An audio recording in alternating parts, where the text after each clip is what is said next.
fusão de fogo e gelo no fim do mundo em Kamchatka. A lava flui com tamanha velocidade que parece água e remodela a paisagem a cada nova erupção vulcânica. Uma corrente de lava flui do vulcão Plovsky Tobashik e contorna um novo cone de escórias em termos geológicos. A vida de um ser humano dura apenas um suspiro. E as oportunidades de observar um vulcão em erupção sem perigos excessivos, como explosões violentas, nuvens de gases ou chuvas de cinzas letais são escassas. O vulcão Tobashik foi uma delas. Teria sido uma pena não aproveitar a ocasião, embora a princípio nos parecesse, a mim e os fotógrafos de história natural Sergei Gorshikov e Vladimir Alexeyev, que a simples proeza de lá chegar era impossível. A única estrada de ligação entre o povoado de Kozyrevsk e o vulcão ficara sepultada sob um rio de lava, pelo que o acesso só era possível de helicóptero. Isto significava que dependíamos por completo das condições meteorológicas e da visibilidade na zona de erupção. Além disso, estávamos em pleno inverno. Um inverno glaciar com temperaturas de menos 40 graus Celsius e corria o boato de que um topógrafo colocado na zona sofrera ferimentos graves nas mãos causados por congelação. Ainda assim,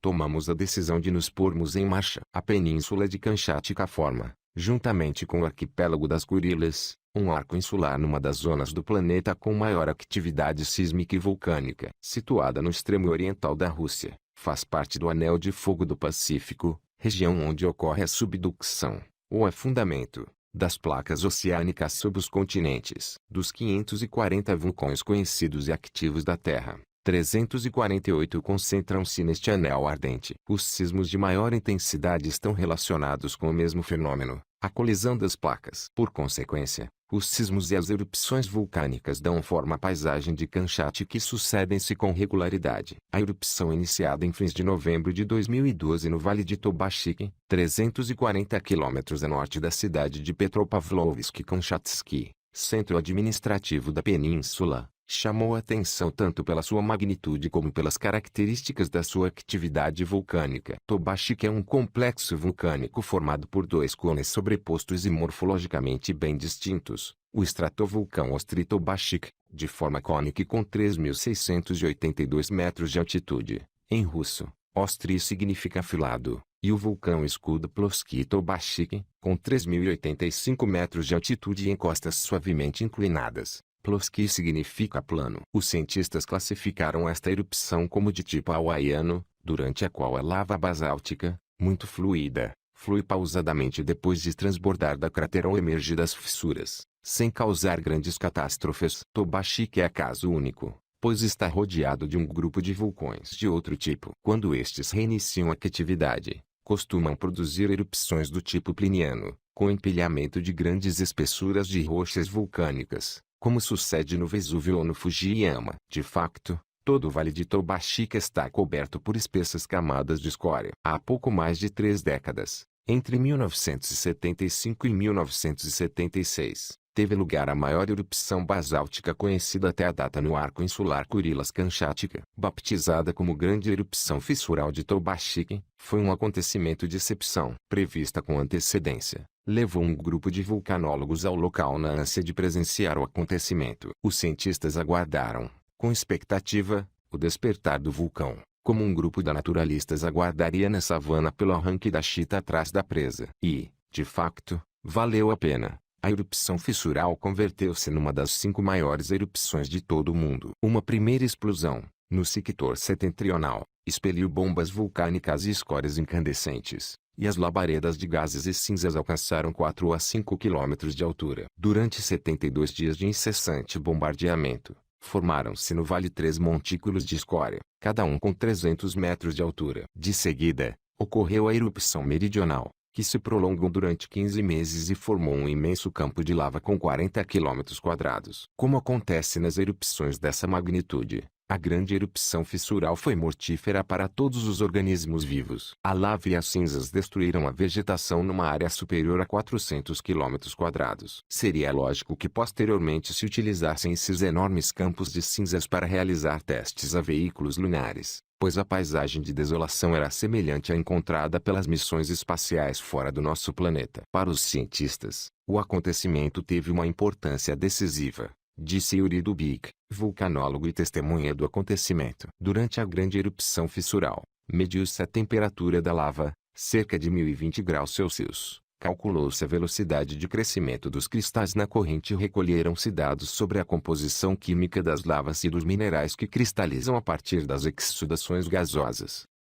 Após 36 anos de inatividade, os avanços científicos e tecnológicos davam as boas-vindas a uma nova erupção que permitiria experimentar todo tipo de dispositivos e instrumentos novos. Os sismólogos foram os primeiros a reparar que havia algo inusitado nos acontecimentos. Em finais de novembro de 2012, durante vários dias seguidos, registraram-se com frequência sismos de baixa magnitude e, na tarde do dia 27, detectaram-se vários abalos superficiais na estação sismológica de Kozyrevsk, 50 quilômetros a noroeste do vulcão. Infelizmente, nos primeiros dias, foi impossível aceder ao local devido ao mau tempo. A partir da ponte que atravessa o rio Kamchatka, cerca de 45 quilômetros a oeste de Tobashiki, era possível ver ejecção de piroclastos incandescentes e emanações de gases. As janelas e paredes das casas de Kozyrevsk vibraram e os seus habitantes conseguiam ouvir os rugidos do vulcão. No terceiro dia de erupção, os vulcanólogos puderam sobrevoar a zona e observaram duas novas fissuras com várias centenas de metros de comprimento na base do vulcão Plosketobashiki. Ao princípio, impressionantes correntes de lava fluíam da fissura superior. A escória e as bombas voavam a 200 metros de altura. 4 dias depois, a lava começou a emergir da fissura inferior, um fluxo constante de 10 a 100 metros de altura e ao longo de toda a brecha, com mais de meio quilômetro. O fluxo basáltico jorrava as golfadas e, em meados de fevereiro, alcançara já 15 quilômetros de comprimento. Em redor da exsurgência de lava, formou-se uma cúpula devido à acumulação de fragmentos quentes de lava e escória que se foram soldando, enquanto a lava continuava a fluir pela base do montículo. O que mais podiam os cientistas aprender com esta nova erupção? Graças às mais modernas máquinas fotográficas e câmaras de vídeo, foi possível acumular centenas de gigabits de imagens sobre o processo eruptivo de Tobashiki. Todas as fases foram fotografadas com elevada resolução, bem como as exsurgências de lava na cratera, as bombas vulcânicas e a escória produzidas durante as explosões de intumescências gasosas, os rios de lava ardente,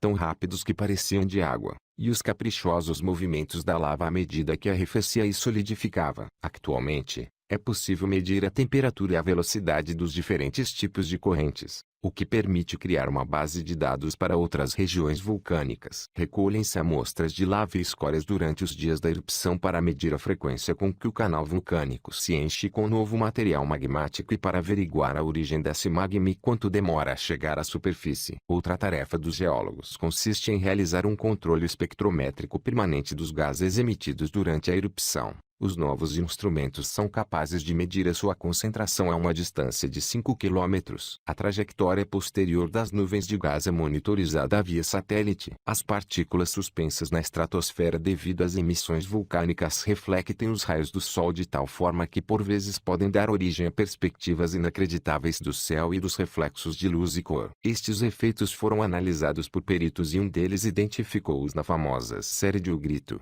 do pintor norueguês Edvard Munch, 1863 a 1944. Ali, por detrás do retrato feminino, como pano de fundo dos quadros, surge a paisagem de Oslo banhada por um resplendor expressionista atribuído à erupção do vulcão Krakatoa ocorrida na Indonésia em 1883 e cujas consequências na atmosfera foram visíveis em locais tão distantes como o norte do continente europeu. Tobashiki transformou-se num local de peregrinação não só para vulcanólogos. Muitos fotógrafos documentaram o fenômeno e regressaram com imagens fabulosas. Ainda que a certa distância a rocha superficial parecesse solidificada, continuava tão quente que uma das tiras da minha mochila, as luvas e os calços de borracha do tripé que deixei no solo derreteram por completo, contou Vladimir Alexeyev. Tinha de levar todo o equipamento pendurado e tentar que as minhas botas não se colassem ao solo.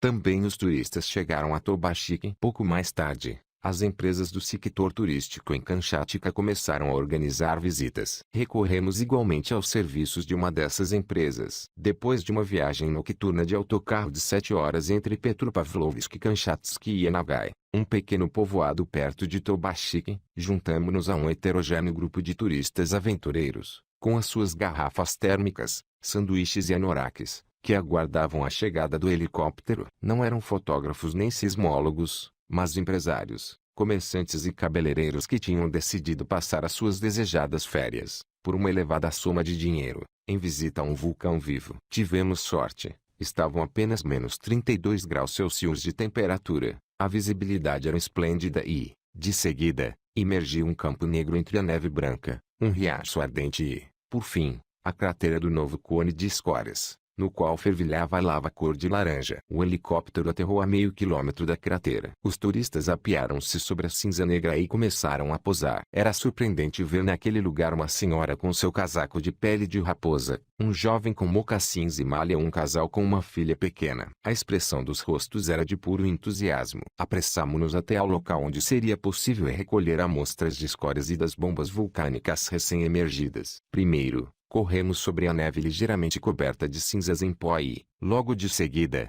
diretamente sobre a cinza compacta, ainda quente. O vulcão estava tranquilo, toda a sua atividade se concentrava na cratera, e as bombas caíam perto dele. Quem sabe se mais tarde, à noite, animaria. Começamos a golpear com o martelo as rochas vítreas e porosas recém-formadas. Os turistas observavam-nos, atônitos. Deveríamos ter tirado mais fotografias, mas estava tanto frio que as baterias e pilhas da máquina fotográfica descarregavam velozmente. No entanto, encontramos uma solução. Se as colocássemos sobre as cinzas, aqueciam e funcionavam durante um pouco mais de tempo. Regressamos ao helicóptero com uma carga interessante dentro das mochilas. Os turistas queixaram-se. Íamos levar para bordo toda aquela porcaria radioativa. As nossas tentativas de lhes explicar que o basalto não é radioativo não convenceram ninguém. Rostos fechados a bordo. Durante o trajeto de regresso, enquanto sobrevoávamos o rio de lava que serpenteava entre a neve e as cinzas, aproximamo-nos da janela e lançamos um último olhar àquele mundo estranho e belo. Muito bem, que tudo se faça em nome da ciência.